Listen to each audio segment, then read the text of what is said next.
శ్రీమాత్రే నమః.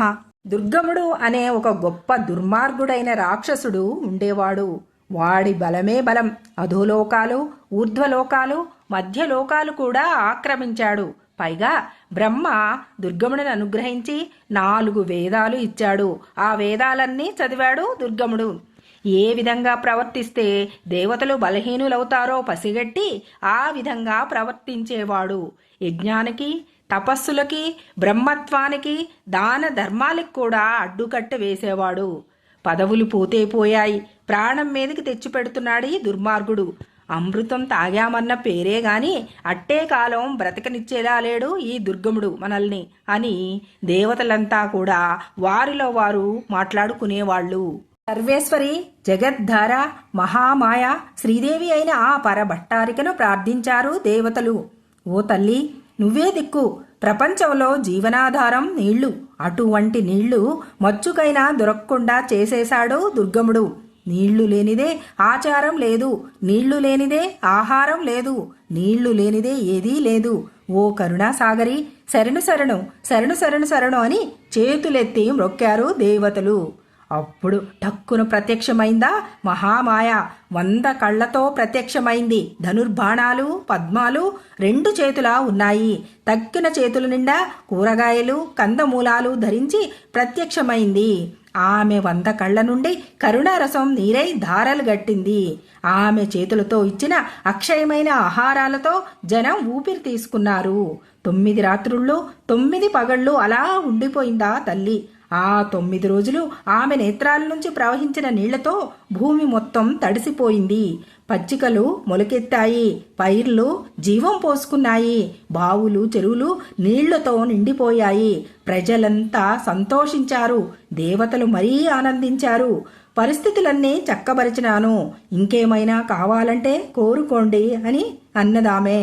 అప్పుడు దుర్గముడి వద్దనున్న వేదాలు తిరిగి ఇప్పించు తల్లి అని ప్రార్థించారు దేవతలంతా. తథాస్తు అంటూనే అదృశ్యమైపోయిందా తల్లి.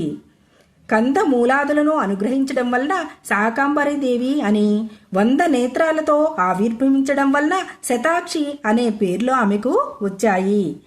ఈ కోలాహలమంతా చూసిన దుర్గముడు ఆశ్చర్యపోయాడు. దేవతలకు మళ్ళా బలమెలా వచ్చిందో తెలియదు. తక్షణమే సైన్యం తీసుకొని స్వర్గంపై దండెత్తాడు. అమరావతికి ఇవతలే అమ్మవారు తేజోమయ చక్రం ధరించి నిలబడి ఉన్నది. ఇప్పుడు దేవతలంతా ఆమె వెనకనే ఉన్నారు. యుద్ధం ప్రారంభమైంది.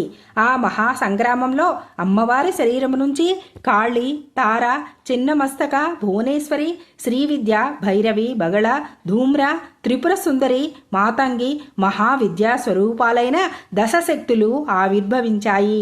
సాయుధపాణులై అవతరించిన ఆ శక్తిగణం అగణితమైన మాతృగణాలను ఆవిర్భవింపజేసింది.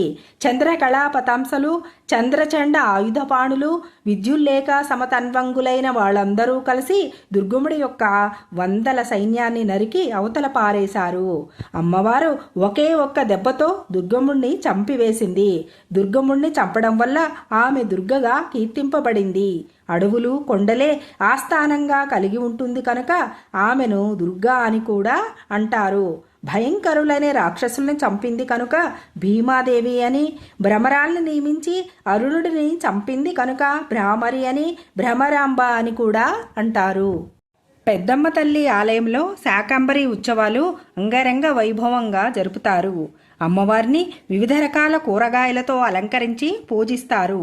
పంట తొలిదశలో ఉన్న సమయంలో అమ్మవారిని పూజించటం వలన పంటలు బాగా పండుతాయని, పాడి పంటలకు లోటు ఉండదని భక్తుల నమ్మకము.